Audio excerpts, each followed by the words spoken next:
All right, welcome back to the Last Line Soccer Podcast. I'm your host, Brandon Miller, and today we've got a special guest back again for what I believe the third time on the podcast. I think that puts We've me in the lead, right? I'm number one right now, right?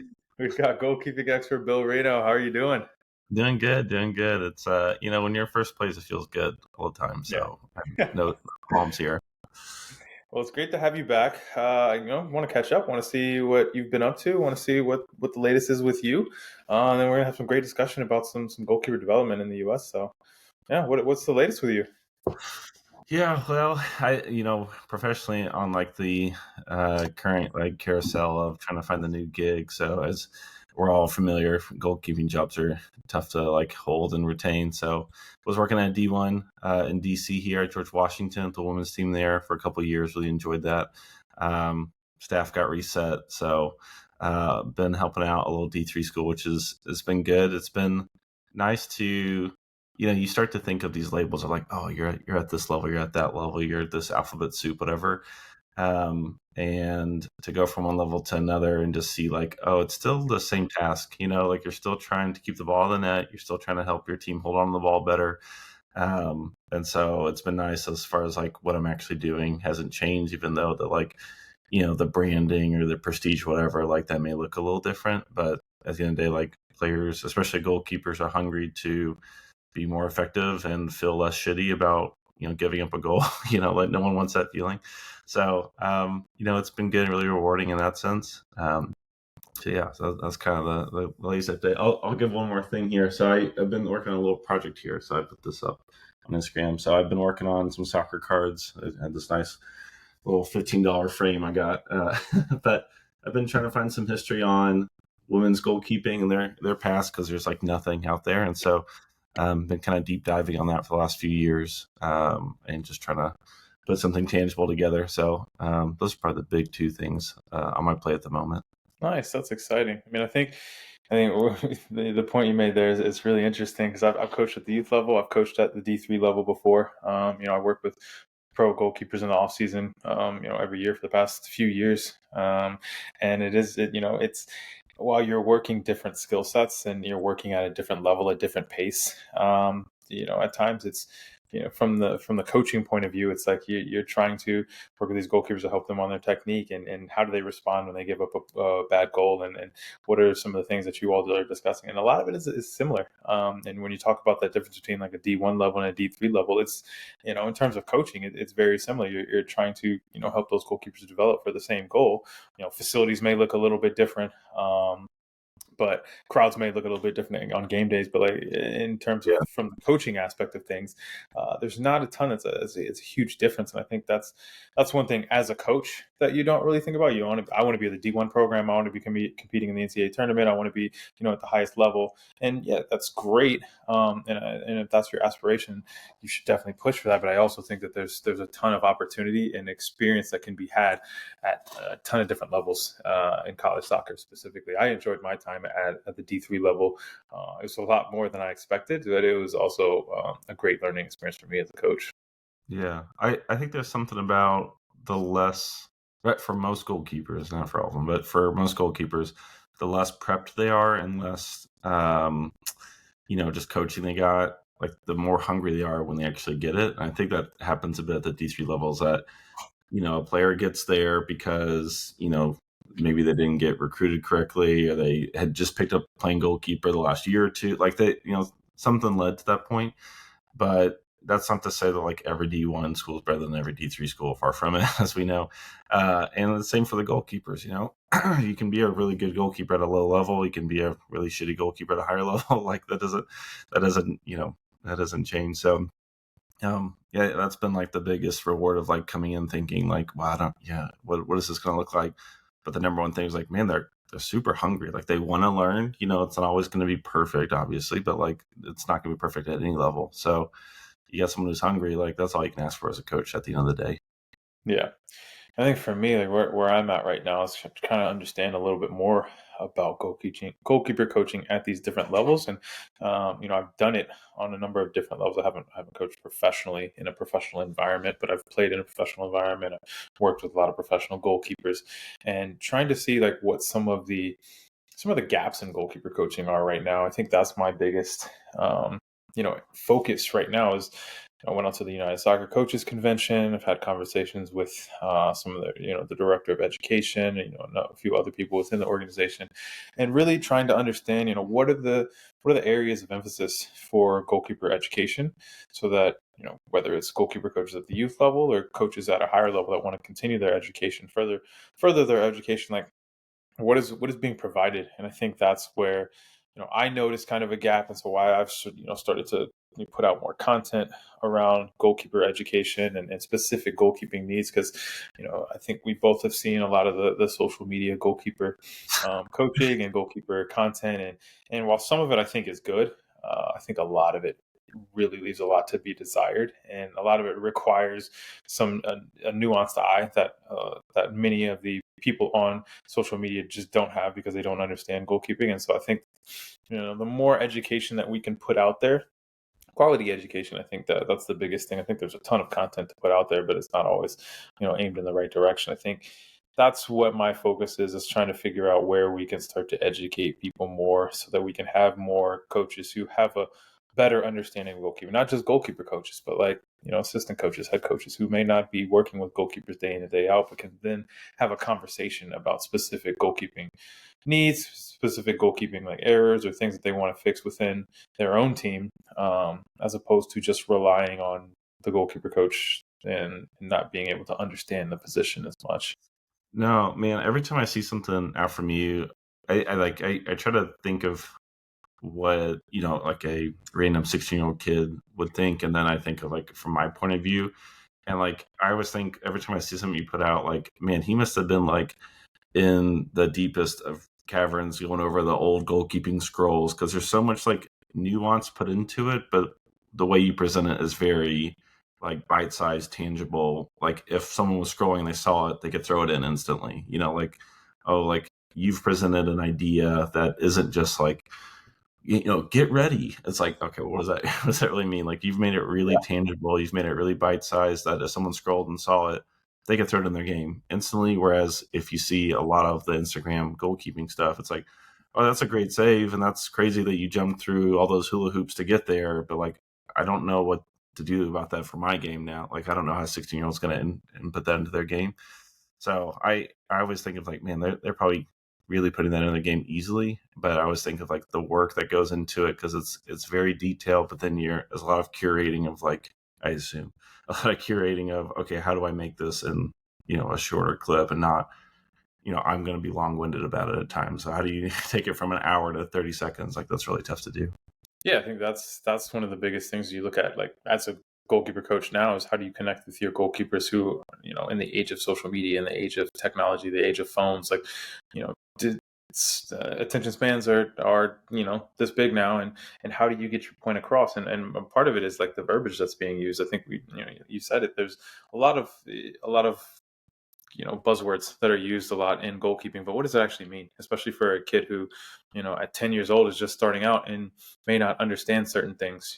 I break down set position with my goalkeepers all the time, because every time I'm working with a new goalkeeper, show me your set position, and then they kind of just like look at me and are kind of like what do you think my set position is? I'm like, it's not my set position. I understand how my set position works and why my set position works for me. But like, how do we start to have a conversation about what your set position looks like? What are some of the key things that you're going to need in any set position? But then how do you adjust that for your own set position? So it's like, I think that that's the important piece that social media misses a lot, is context, and understanding that like there's more to just making a big save.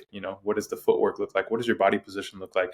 Are you tracking the ball with your eyes? Like there's just so many different things that go into that, and it looks great on social media to just post that save, but to the tens of thousands of people who are watching it, like how do you break it down so you can implement it into your own game? And so that's the piece for me that I always enjoy doing, and that's how I coach. Typically, I like to question a lot of things. I like to have conversations about why we're doing something, and I like to really break things down to like the very, very basic part of it, so that we can start to build from there. I want my goalkeepers to understand everything that we're doing, and I want them to question it, and I want to be able to, they can question it because I can explain it. And I think that's why a lot of coaches struggle with their goalkeepers or even their players, field players, like, questioning, why are we doing this? Why are we doing this? A lot of times they're just looking for understanding. And a lot of times, I won't say a lot of times, but sometimes coaches don't actually understand what they're doing. And so they can't Yeah. actually explain. Like, if my goalkeeper wants to know, like, why we're, starting in this position, moving across the goal here, making a save here, doing something, like, I'm able to explain that, we're starting in this position because this is a position you're going to see a lot of times in the game, a cutback situation. And how do we start to mimic that and the different options that are going to happen in the cutback, whether it's, cut back to the top of the box, the ball that you need to cut out, or it's going to be chipped over. Like, there's so many different aspects that, I feel comfortable explaining, but a lot of coaches may not, because they just don't understand it as well as they should. And I think that's sometimes the barrier between a coach and a player, and building that relationship of trust is like, do you know what you're doing? But also, like, how can you translate that over to me as well? I think for me, when I was playing professionally, that was a lot of my issues. Like, I didn't always have the trust in my goalkeeper coach, Yeah. whether it was ego or whether it was because they literally didn't know what they were doing.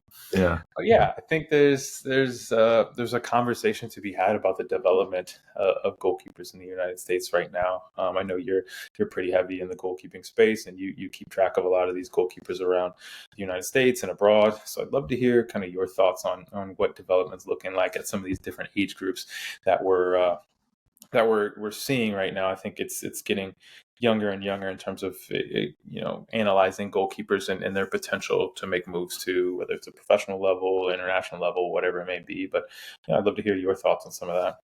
Yeah. So I think, and we had kind of talked offline secretly about this, but I think breaking into like kind of 5 regions, age groups probably works the best. So I'll start from like the U15 section, but I think in my mind, how it breaks up, it's like you got U15, and then your next section's like 15 to 18, and then you've got 19 to 22, and then you got like 23, 28, and that's like kind of fine tuning. Then you get your last tail there. So U15, like, I'll be honest, if I had to give us a grade on kind of how the country does as a whole for those young goalkeepers, like, it's A minus. I think there's a lot of things we do really well. I think we've gotten away from putting the heavyset kid in goal and just leaving them there. Like, you see a lot of teams rotating players. They make sure to say, hey, everyone plays at least a little bit at some point. There's not much overcoaching, which is mostly a product of like the lack of education. But really at that age, like, we're not really too worried about forming bad habits. So the kids just kind of figure it out. And I think that's like really crucial for that age. So they're not getting, you really don't want to overcoach them. I think I do see that a couple times here and there. You don't want to see it at that age, especially. I think the biggest problem I have with that, how we approach goalkeeping there, is there's no real tangible connection from a 13-year-old, what they're doing in net versus, or and tying that to the program. There are some, but it's not enough. And so you've got these young players that are coming up. I think it's more detrimental on the women's side, if I'm being honest, that they play, they love goalkeeper, they're athletic, they're feeling good about it, but like, they don't know, like, what they're doing. Like, I'm going through Scurry's autobiography. Like, she didn't even know what the national team was until she was like 20, so like, and a different landscape at the time, but it's just funny of the lack of connection there. And I think that really hurts, because I can think of times where I went out into the yard and I was like, I'm going to swing like Ken Griffey Jr. Like, that was a thing I tried to do. I was awful at baseball and I couldn't do it. But, it was something I tried to do. Whereas I think young goalkeepers, it's like, well, who do you want to play like? And some of them have answers for sure. It's not enough. And like, that's a crucial element that we're losing. So overall, I think we're doing pretty good about just letting them go play at that age. I think it's what you need. But I think that's like that connection to the pro game. And it's the system, it's the setup and the environment. So it's not too surprising to see it, but that's a pretty crucial thing we're missing, I think. So the overcoaching piece, do you think it's because of the lack of education, or are coaches simply just not, like, they understand, hey, I don't need to do too much at this age group, like, let them play. Probably a 'Cause, bit like, of both. I talking mean, about that education, yeah, like, do we need to start shoving education down their throats because they don't actually understand what's going on, or is it just like yeah. they're smart enough?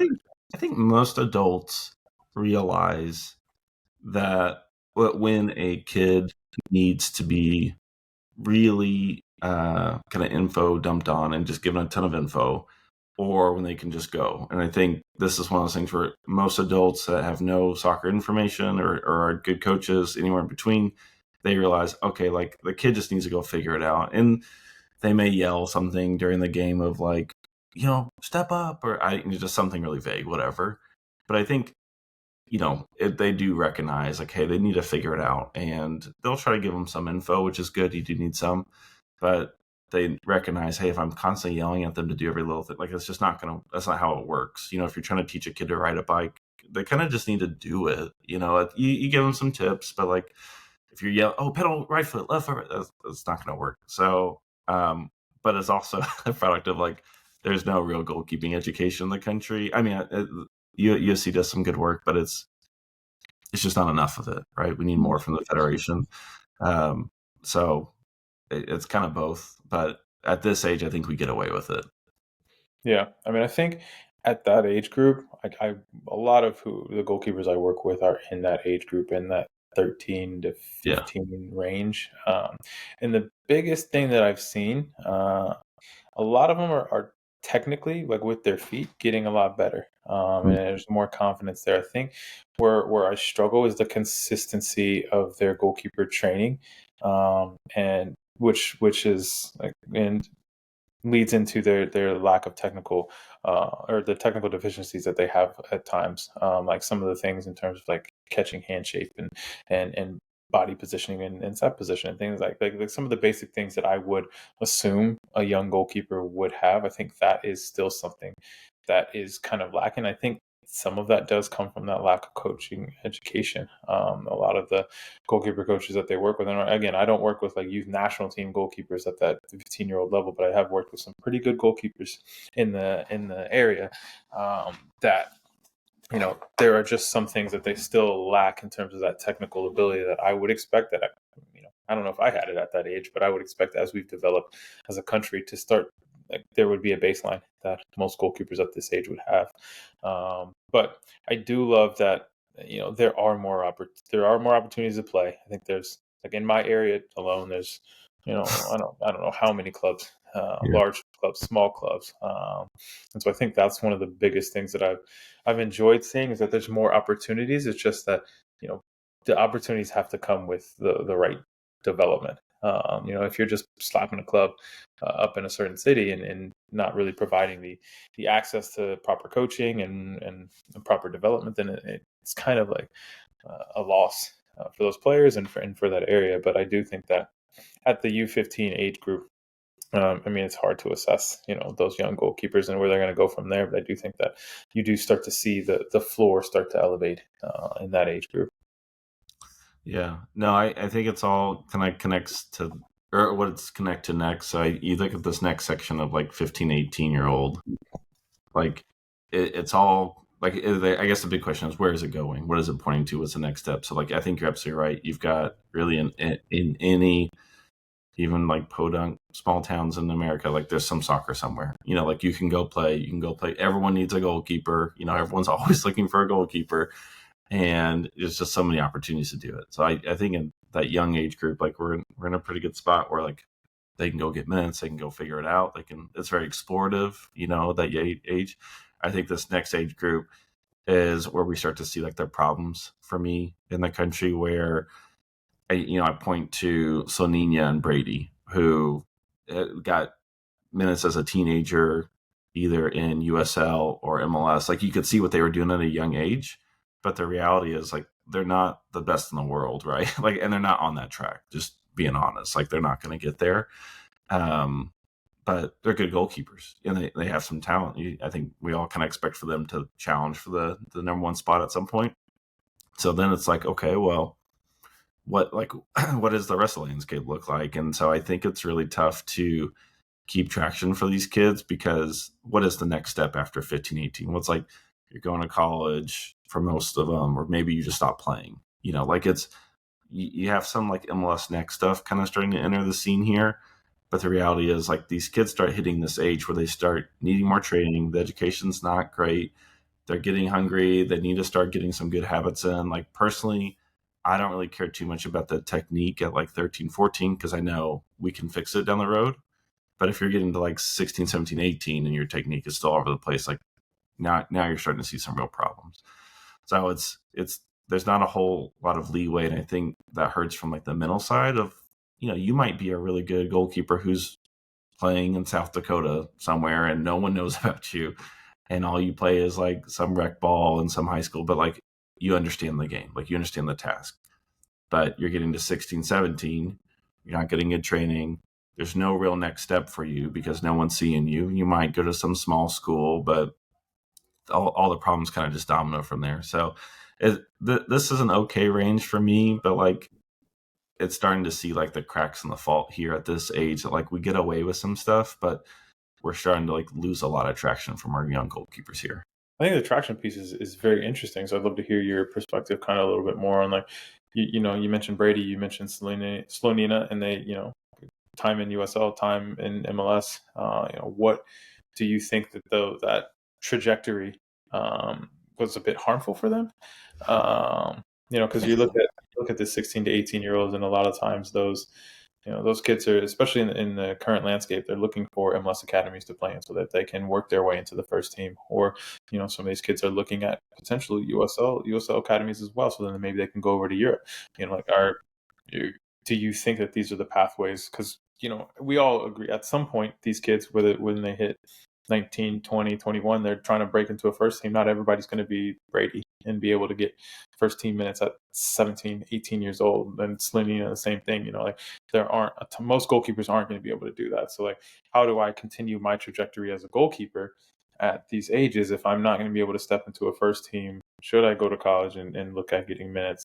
Then there's the obvious thing of like, now I get out of college, I'm 22, 23 years old, and I'm a rookie in the professional ranks, as opposed to doing that at 17, 18 years old. So like, what do you think that best path Yeah. is where we don't have a lot of traction issues? Well, so I think it's a bit of an environment situation that Brady and Sonina had. They're kind of viewed as these unicorns of like, wow, like isn't it crazy that they grew up so close to each other? But when you look at them compared to like the world standard, they're still good goalkeepers, but like they're not going to be on Courtois level. I don't think anyone's under that mystique or anything. So you've got an area where things lined up and they got a good pathway, but I think for yourself included, I'm sure you can talk about it, but there's probably times where you thought that things slowed down for you, or you didn't get a fair shot, or like you lost traction. And that's the big thing for me is like, if you really want to maximize kind of development in this arena, you have to be able to elevate people quickly. And sometimes that bites you, right? Because, if you're a 17-year-old kid and you're playing with like a 38-year-old man, like you're going to struggle. Like there's something about that's difficult, but that's the litmus test you need if you're really going to go push your ceiling. But I think for 99.99% of our young goalkeepers, they hit either some logjam or they're artificially slowed down, whether that is from they're not elevated quickly enough, or they do get elevated quickly enough, but then they just sit and sit and sit and sit behind, another man that has been in the position for a long time, and so we're not able. There's not enough spots to like quickly elevate, and people say this about the country, the size of it, whatever. It's like if you look at the density of other places in the world, like they're able to figure it out. We have a huge soccer base from the beginning. It's not like we only have a few playing. So, if we actually had the club per person ratio that a lot of top nations have, like, I don't think we'd really be seeing this problem. We still run into some educational stuff, but at least people will be able to get to move up. But I mean, I'm sure you can talk about it, but there's things that stale or slow down and kind of make goalkeepers a bit stale, and they kind of flatline for a little bit. But then some of that's also, I remember Josh Cohen talking about like no one ever told him that he was a really like that good of a goalkeeper. He goes to a little D2 school, does well for himself, ends up playing Champions League, but it's like no one told him, hey, you're going to be the guy. And so what does he do as a kid? He's like, well, I guess I'm just going to go, to this level that is, in my reach. But when you're told, hey, like you're on track to do something and you're given that pathway, like that's a lot different. So I'm sure you can talk a bit about it, but it just happens all the time with our young goalkeepers. Yeah, I think the logjam thing is definitely an issue. I think that you look at MLS Next Pro, you look at the expansion of USL League One, expansion in USL Championship as well. Like there's opportunities there that will continue to pop up, and I think that's it's a conversation that we'll have with a little bit older age group as well. Is like you know what is the better pathway? What is I'm a 17, 18-year old. Is it situations are different. But like, am I at 18 years old ready to step into a League One team and be a starter, or does that put me at a disadvantage after I'm not quite ready for that, or maybe I wasn't ready, but I was thrust into that spotlight. I think the Josh mention is interesting. I remember in 2016, like he was very good. The coaching staff didn't quite think he was ready, and obviously I was signed there for a reason. But like I remember, everyone knew when he in training, like he was very very good goalkeeper. I think it was just the finding the right situation. And he went to Phoenix and found the right situation and got his opportunity. I think it's got to be it's an interesting balance. It's difficult to really be patient with as a goalkeeper being in it of like, hey, where's my opportunity? When is the right opportunity? Why am I not getting this opportunity? But developing as a 16, 17-year old, in a professional environment is inevitably different than developing in a college environment. And so I just think it's interesting the different pathways that these goalkeepers have, and how do you avoid? You're not going to avoid the minefield. You're at some point you're going to get you're going to be in a place where you're like, I feel pretty stuck. There's very few goalkeepers that go from U15 national team all the way up to the full men's national team with a starter at a youth club every single place they go. Like there's very few goalkeepers that have that, but I think it's now that the landscape's opening up in terms of more teams. We talk about education. Can we get more environments that cater to goalkeeper development? I think that's one big thing, because as we expand opportunities, we ultimately have to expand the number of coaches that are available, and then raise the level of coaches as well, so that these young goalkeepers are stepping into places where they can thrive and can learn and can grow as goalkeepers. So Yeah. it's an interesting Well, age right. I the, remember when I was that young, like I didn't know what to do, and the landscape's not even anywhere near as complicated then as it is now. So yeah. it's an interesting one.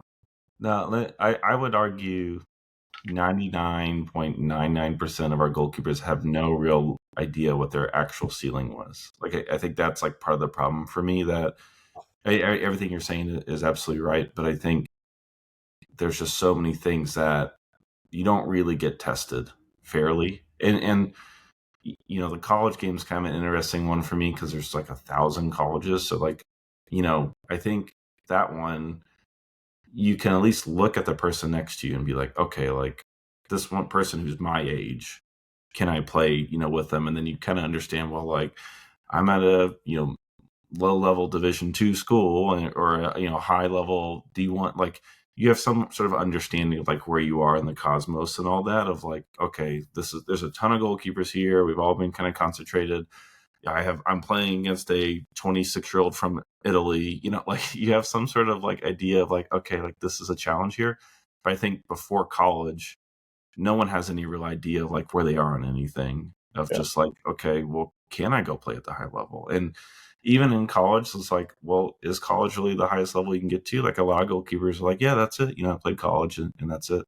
But the reality is like MLS Next Pro is basically the same level as college. And it's viewed as like, it's professional. It's a third division. But MLS Next Pro isn't really that far from like USL Championship. I mean, we're kind of shades of orange at this point. There's you could argue some steps there, but no one really gets a shot of like, okay, well, I know I couldn't play at that level. I tapped out. I think in Europe, those kids understand that of like they get to levels and they're cut, and then people move on from them. But I don't think the kids really get a shot of like. I would argue like those 99.99% goalkeepers, every one of them says, "Well, that guy played over me, but I know I could play at his level." And they just kind of get stalemated out. So it's a frustrating thing to see. I think the next age group, like 19 to 22 for me, like that's where like it's kind of like if it's A minus at U15, it's F at 19 for 22 for me. Like we lose so much traction. So many kids just end up on the bench for years, whether that's at college or somewhere else. MLS Next Pro isn't really prepping kids to go be like a serious professional. Again, it's like the college level that it's very like for like. It's done more professionally, which is good, but those kids really aren't on track to go. But most of them aren't on track to go do something, and we still see kids coming out of college. The fact that Mac Turner wasn't really even thought of as a national team goalkeeper prospect until like 24, 25 is crazy. People act like that's a cool story. It's like, it is cool, but like very concerning for our setup here. So it's really disappointing to see just across the board, like what the training they're getting is not what you expect. It's not that different from U15 in my opinion. And you just see so many kids get frustrated and say like, well, there's no like pathway for me. And they just kind of start losing excitement, losing hunger, start moving off from the sport. That's like the kill zone for me. Like that's really problematic. So do you think overseas is an option? Like, do you think it's just a dearth of opportunities and there just isn't enough? You said like there's not enough clubs per capita Yeah, in the United it States. is kind of like a weird funnel that like you've got like 1,000 like so many clubs, and then or 1,000 schools, and then it like bottlenecks really quickly. So it's like it's really tough to kind of get past a certain point. And once you get to a certain point, I mean, as you remember, like you're going to do everything you can to hold on to that. You're not going to let that go. So a young kid may come up and they've got some talent, but like, yeah, you don't want them to play over you. Like you're going to fight. And that's kind of part of the challenge there, right? Across the world. So, reality is like most kids can't go to Europe, and we might be able to put a few over there, and the ones that are like financially able to do that, like happy for them. But like that's not a tangible option for overwhelmingly most of the kids in our country. So if a kid can go to Europe and that works for him, great, happy for them. But I don't know. It's a problem we have here that it's like I remember like Bill. This is hardly related, but I think it parallels. I remember Bill and I talking about people suggesting to like shoot our trash in outer space, and he was like, that would cost way more. Like that's not a really viable solution. Like we need to deal with it here. Like that's the solution, not like go jettison it out. It's like kind of the same for me, although I wouldn't say our goalkeepers are trash. It's like a problem we need to solve here, and we do need more opportunities for kids to like get into a spot. I think that's why like stuff like UPSL, those like smaller leagues are really important because yeah, you may be playing against in kind of some beer league aspects, and you've got older like 30-year-old people there, but like that's super important for young kids to like go challenge yourself. Like one of the hugest driving motivators is older siblings. You go play with your older siblings and like you're 2, 3, 4 years younger than them, like you've got to go show. They're gonna laugh at you and kind of run you off the space if you don't. Super important. So no, I don't think Europe's viable except for a handful a year. But we need to solve the problem here. Is what we need to do. So you mentioned Matt Turner. I think Josh Cohen's in that same kind of bracket there of like, late bloomers who weren't really seen as viable, USL or MLS starters early on in their careers. That you think that you put that down to more situational or like environment or like an issue with the development system? Because Matt went to college. He was undrafted. I think went into preseason with New England, and then Yeah. yeah, and gets the opportunity there. And I think he was number 3 in New England for like a year and a half, or whatever. So like, is that an issue with the system, or is that more so like an environmental issue in certain areas? Yeah, I think it's a lot. I think that the first thing that comes to my mind is I think it's ego to think, oh, there's no way an undrafted kid out of Fairfield whose first game he ends up on like MLS not top 10 for. I don't know if you've ever seen that goal where it hits the crossbar, goes up, and then it Yeah, goes in like like you see that and you're like, there's no way. And like the only there's the only people that ever said like, oh, I knew he was going to be that were like his buddies. Like there's no one that like was really like scouting him and saw him. Like there was just no fanfare about him. And I think he is like a success story, and he should be celebrated for what he did. Like I don't want to take that away from him, but I think the reason why he got to where he was is because of analytics. Like completely like if those like it was really American soccer analysis, like there's a few other places, but like started really touting like, hey, this guy's like shot like XG is twice as high as everyone else. Like it's not even close. He was just in a different level. And if that wasn't happening, like he doesn't pass the eye test really, if I'm being honest. Like he does now because we know, but like if you were to like not know it was him in goal, like you wouldn't think, oh, that's a guy like, physically he doesn't really match what our past goalkeepers look like. Even he's very thin, but he's obviously very quick and smart and very efficient. So I think it's kind of ego of like, oh, there's no way that this guy can be it. And it's awesome that he showed that up, and that's really cool. But until we start being a little bit more real of like where things are and aren't, and start thinking, okay, like, yeah, we're developing goalkeepers for this level and whatever we're at. If we don't start understanding like where the world standard is of where does an MLS starter compare to a starter in France or a starter in Germany's second division? Like, how do those compare? And the fact is, we don't really know because that's not something we think about. So now your efforts aren't really truly seen of like a real value or not. You're just putting yourself in a bubble. Like, well, we're doing this and we feel good about this, and I'm trying really hard about this. It's like, well, you don't even know like what's next to you. Like, so it's a lot of just like kind of American exceptionalism. I think at the end of the day to think like, oh, we can just kind of do this and we feel good about it, but we don't really know what the real standard is. And we're starting to get hit in the face right now because our goalkeeping situation is the worst it's been in 30 years, maybe. So it's a lot. It's a kind of a complex thing, but ultimately I think it's kind of ego, a little bit environment as well. Of it's tough to kind of get guys in the right spot, but I mean, I would have been laughable if I had said, "Hey, like that guy's going to play for the national team one day during draft day of 2014, whatever it was."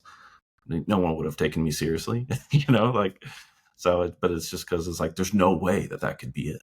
It's like, what? Yeah, I mean, I guess I say environment a lot because I do think that similar to what you're saying, I don't think we have a standard of what a goalkeeping environment should be in a lot of different levels, the college level, youth level, and the professional level. I think I look back at my career, and if I look at, I've kind of got like a Bill Belichick goalkeeping tree of like who I've played with, trained with, and I look at my time in Rochester with John McCarthy. I look at John McCarthy and Adam Grinwis, Orange County with Josh Cohen, with Austin Pack. Like these are goalkeepers who have had success at various levels. And I think if I look back and I were to like rank these goalkeepers, I don't know if they would be in the rank that a lot of people would think, but like, Josh I met Josh in his, second year as a professional. Whereas I'm working with someone like Austin Pack, and he's a bit more experienced goalkeeper, but it's about, the environments that where they've been in and the opportunities that they have. And it's, I look at Matt Turner, who's gone in to a New England, and I think they had Bobby Shuttleworth there, and I can't remember who else was there. I don't know if Matt Reese was still a thing. In his rookie season, but like, he's got experienced goalkeepers in front of him.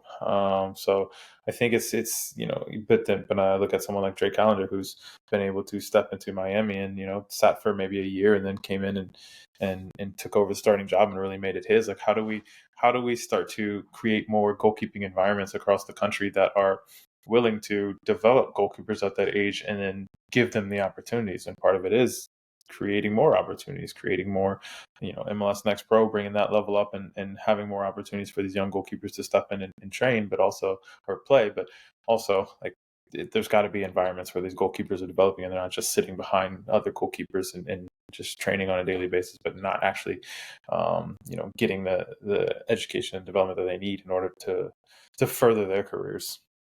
Yeah, I think the idea of waiting your turn is something that's way overused. I think there's something to that, but because that's been the standard for so long and that's normal now, that like, yeah, I mean, I like all those goalkeepers you just named are perfect examples of guys who had to wait their turn. But just logically, if you're waiting for so long, like you're probably not getting that much better. Like if you're just sitting, and like even taking your path, like let's take, you come up, I don't know where you play club at, but you come up and then you do college, which is the same level for 4 years. So it's like you might be getting better, but like the level's the same. But then you jump to like championship. So like clearly you could play at that level, but the last 4 years, like you're playing at a level that's the exact same essentially. So it's like it's tough to keep that traction. And then you get to the second division and then you're there, which like as we've talked about in the past, like it's changing now a little bit, but like MLS still doesn't really take that division too seriously when it comes to like goalkeepers getting games. It's almost like, oh, that's nice that you did that, but like we're a totally different level. It's like, is it? Like there's a lot of things that are more difficult at the second division. Like your defenders are worse, the fields are worse, the refs are worse. Like things are more challenging there. And that doesn't inherently make it better. Like you're going to get more value out of it, but like there are certain challenges that you really have to navigate there that really get overlooked.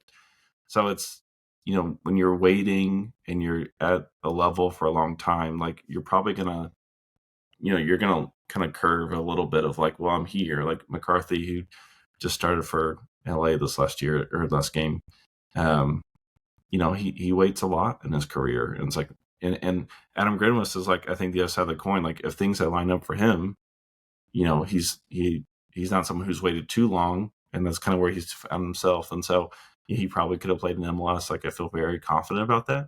But a lot of time he just waited and waited, and he's got a bit of a different play style. And I think that's kind of what stung him a little bit because coaches wanted goalkeepers to look a certain way. Adam doesn't really play that way. So there's just a lot of things that like take momentum out and take potential out. And, it's just, I don't know, it's frustrating to see because it's like, oh man, this guy's good.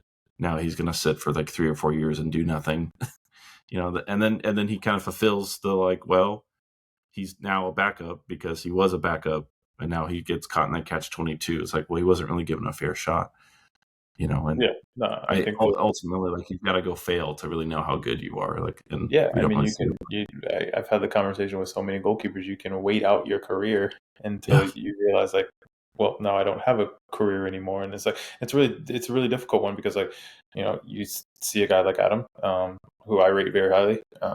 I've seen him in games. I've seen him in training on a daily basis. Rate him highly, but he was back up in MLS for a number of years, and so like, what is now as a coach, like what is his level? If I'm an MLS coach or if I'm a USL coach, like is he a USL starter just because he's been in MLS? He was able to sign in MLS. Does that make him a USL level starter? Is he going to get that opportunity in MLS? I think someone like John, who's gotten games, every single year pretty much, but has been a backup for most of it. Like that's been to his benefit. But then you see a guy like Adam who hasn't gotten a ton of games and but has been in the MLS environment and now is now in Charleston, and I think he's going to have a really good year in Charleston. I'm excited to see him there, but I think there's different sides of the coin there. It's like if you want to wait it out, you can, but it can also lead you to like not having the opportunities you may want from a playing perspective if you don't get that opportunity in 2-3 years. And then it kind of leads you into that age group that we're going to talk about next, of like that 23 to like 28-year-old age group where I think it's a really difficult one where you got to start making some decisions, and I have these conversations with a lot of goalkeepers at that professional level of like, where do I go? Do I drop down from MLS to USL to get games? Am I going to make it back up to MLS? Or like coming out of college, like, does it make sense for me to go MLS and be a number 3 and maybe wait those few years to potentially get a game, or I'm spending 3 years not playing and then I have no resume to then go to a USL championship team? Like, am I going to be able to go from number 3 in MLS to a starter in USL? Like, I don't know if we see that very often, and then it's like now I'm having to start my career over and try and prove myself again because I wanted to play at the highest level. I didn't get that opportunity, and now I don't have really the experience or the development path that I'd hoped I would have had. No, yeah, you're absolutely right. And I like personally, from like a development standpoint, I think college is a bit long. Like that's 4 years of the same level. I think there are things you can gain as like a senior or fifth year COVID year. Like there's things you can definitely gain for sure. But if you're playing at U17 as a 19-year-old, like, you're going to kind of eclipse a level and it's going to be tough to really grow. I think it's even more so problematic when goalkeepers stay in the league for 10, 15 years. And from a employment standpoint, I'm glad they have a job and, I don't want to take that away from them. But from a like pushing the level and not only raising the level inside our own American goalkeeping and the league and all that, like you're in a that's where that logjam comes in of like, okay, a guy's been here for like 8, 9, 10 years. Either like they should have gone to a higher level and like been moved off, and I think MLS is starting to kind of get to that level where they're starting to move guys, but not as near as fast as they should. Or they shouldn't have been there in the first place. Like it's kind of one or the other for me of like, well, they like, and Bill Hamid's like kind of the one I always point to where it's like he should have gone to Denmark like 8 years before he did. Like it took so long for him to actually make that jump. And I think, credit to him for willing to do that at a later stage in his career. Like I think that's tough to do. But if you're gonna play at the same level over and over and over and over and over, then like you're just gonna go be at that level. And I think we think of this like, oh, we have, at each tier we lose an appropriate amount. It's like, no, it really is this bottleneck where like you've got this huge force coming up and then you just like, cut them out by their knees. And so it's like you lose a lot of it in a bottlenecks and you lose that traction. Like, you know, we're not one of the best leagues in the world here with MLS. So it doesn't make sense for guys to just kind of hang around here forever. And I understand, like, look, it's really uncomfortable to go overseas and go to another country. And some people don't want to do that, but you're just making it more difficult for the collective to reach a higher level when like things kind of get stuck. And some of that's not players' fault. Some players want to go overseas and like the team doesn't, look to move them. And I understand that. But if we're going to really start to maximize stuff, like that's kind of the last tier. So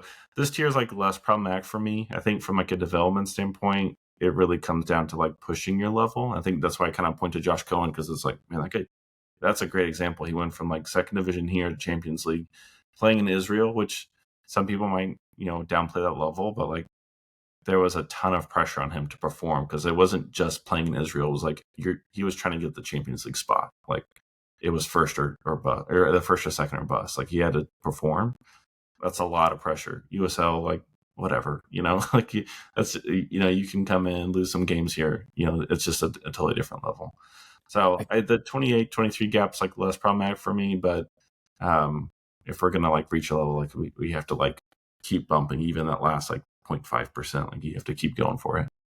I think there's a concept that I've never really thought about. I think it's interesting that you bring up of like, college is the same level for 4 years, and I never really thought about it that way. If like, even if I'm at, a top 25 school, like it's still the same level every single year, and it's a similar environment, most likely, and there isn't much of, in terms of like pushing yourself, challenging yourself, seeing new challenges. There isn't really much of a change. It's not really something I'd ever thought about before, but like, is it more so like we should start to see, if you are going to go to college, like pushing yourself in that environment for 1 to 2 years, hopefully you can maximize your playing time and your potential there, and then start to move on to another opportunity, because that is a good amount of time at a pretty crucial age in a goalkeeper's development, that you're spending at that same level. And I think that jump from the college ranks to say a USL League One team, USL Championship and what's next, whatever it may be, that jump seems to be more viable as teams grow, as opposed to like being a Josh Cohen, being a 25, 26-year-old and then going over to, Europe. Like it worked out for him, but I think it's more difficult. haven't played in the USL and haven't looked at opportunities overseas to be, a good goalkeeper in the USL and try and make that jump to another level. I think that becomes increasingly more difficult the older that you get, especially if you're not, excelling at that level. And I do think that like stuff like that brings the level up. Me going over to Europe then provides an opportunity for a younger guy who's going to step into that role and hopefully, do well, or maybe not. But I think that things like that are interesting. And then like, how do we start to push the level up as a collective? And I don't necessarily think it's on individual goalkeepers to, hey, I should move on so this next guy can come in. I think it's a lot of it's on coaches, to make those tough decisions of like, you look at a goalkeeper like Tim Melia who's been there for I don't know how long. Yeah. What has that done for Pulskamp? What has that done for some of the other goalkeepers in the academy? I think I've trained with Tim Mealy. I think he's a great goalkeeper. I think he's a great guy. I think that they've probably learned a ton from them, but the best teacher is being on that field. And the other goalkeepers in Kansas City not being able to quite get that opportunity as much, whether they're ready or not, we won't really know because we don't really get to see them as much. So it's an interesting point of view that I've never really thought about a ton. Yeah, no, and I definitely agree. It's not the individual's responsibility to raise a collective. Like, you're absolutely right in that. It's not Tim's fault that he's better than the other goalkeeper. Like kudos to him. He should be able to retain the job. Like, I get that, but if there's not a real incentive, both from the kind of landscape, but also the individual to make like jumps up, because from the individual's perspective, it's not really tangible. Like Tim clawed his way to that spot. Like, he's not going to give that up, and I understand that. Totally respectable. And he got to that point in his career where it was like making another jump up didn't really make sense. So like, I totally understand that. But from the landscape's point of view, like as a college coach, you're disincentivized to tell a kid to leave early, even though they may like that may be best for them. Like, you're going to try to hold on to them. Same for MLS coaches, same for USL coaches. Like, they don't want those guys to go up because like they're a known quantity. They're good. They're not getting any real return off like, unless the place is pushing them like, hey, we need to get, transfer fees for this, that. The few that kind of work in that model, they know those coaches. I mean, really, the coaches don't have a say in that. Like, that's just what the coaches doesn't affect the transfer. Like, that's above their pay grade. So it's like, the whole environment is disincentivized to like push kids up. And you get some coaches here and there that like understand the game and, encourage kids to be like, hey, like this really is your best interest. Like, I'll give Stan Anderson credit for encouraging his goalkeepers from FC United to like make jumps. Now, like, what does Stan get in return of that? Nothing. Like, he's losing. His team is in MLS Next, FC United. He's losing good goalkeepers to MLS teams, and then he doesn't get anything in return. So like, he's disincentivized to really make those moves, but because he's a good guy, he knows that it's good for those kids to like get to higher level and they can play at it. They get in a good system. But most coaches and most organizations don't operate that way, which is understandable because there's no return for that. Like, it doesn't make sense for you to lose a good, player. Like, why would you do that? So yeah, I mean, balancing the business versus like,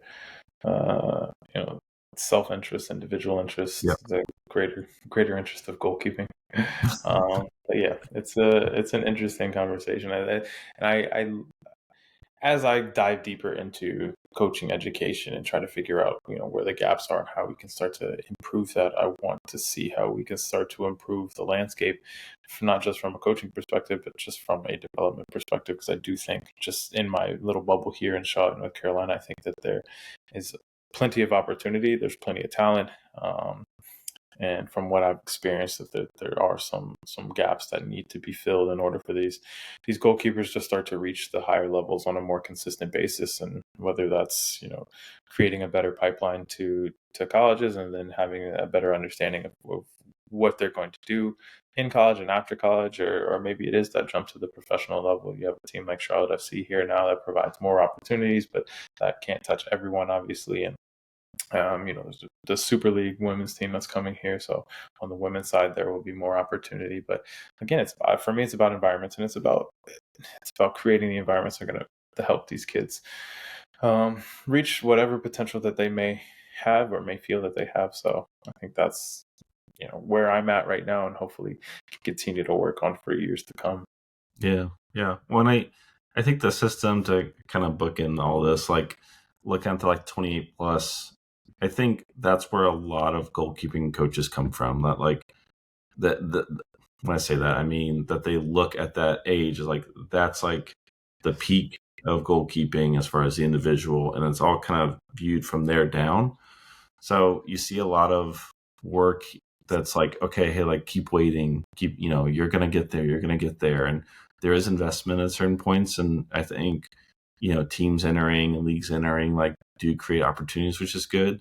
So I think like it's kind of a U shape for me of like we do really well at the very early, and then we do really well with our later goalkeepers. If I'm being honest, like once you reach 28, like that's what the system that is designed for is like the people who are left, and they're very good, obviously, and they're really trusted, and but I think that's where a lot of coaches come from is like once you get to be the senior, whether that's in college or just the oldest person, like once you can survive and get to that point. So I feel like a lot of our coaching like is kind of mentality based, which honestly goes a long ways, So I think like those 28 plus goalkeepers like are served really, really well, but it's kind of at the detriment of everyone else. So, I don't know. It's like a tough system because you don't want to discredit someone's work. Like Jimmy Mauer is a good one at FC Dallas, like another dude that's just clawed his way, and like kudos to him. Very good goalkeeper. I've always enjoyed watching him,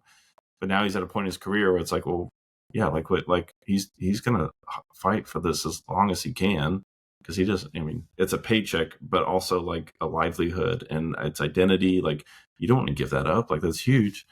And so it's like a tough system that we have going here. But I think for that like last like 28 plus, like it's almost like celebrated. Like, oh wow, you're Steve Clark, you're 37 and you still got it. Like let's go again. Let's see if we can do that at 38. Let's see if we can do that at 39. Like they're really set up to like be successful in a lot of ways. And if they have a bad mistake, it's like, well, okay, well that's you're a little bit older, they get a pass, whereas like a 21-year-old gives up the same goal. It's like like Not ready. yeah, not ready. Yeah, goodness. So they're given a lot of the resources and just like they fit the mold a lot of ways.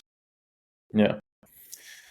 Well, I think that it's an interesting conversation. Obviously, there's still more to gain from it, but I think that there's such and I think you put it perfectly. Like if you can survive to that certain age, then you can really thrive. And I think that's what I saw in my career, and I think that the way that like leagues like the USL are growing and paying better and having better facilities and providing more of a professional experience, I think it helps to keep you know guys who are maybe not 100% sure about where they're going to go or may not have had the opportunities that they want. Like I think back to my career and I remember like a number of the goalkeepers that I thought were talented, good goalkeepers that I was competing with in the USL, retired or went on to do other things simply because, it just wasn't paying well. It wasn't quite the living that they would want. And I think that that's changing a little bit to where it does become a viable option for you to be in the USL for a few years and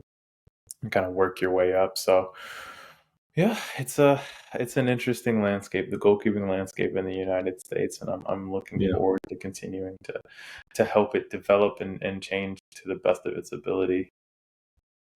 Well, I love the work you're doing, and like I think you're absolutely right that the opportunities are skyrocketing both on the men's and women's side. And like that's exciting to see. I'd like to see it go a little faster personally, but like we take what we can get.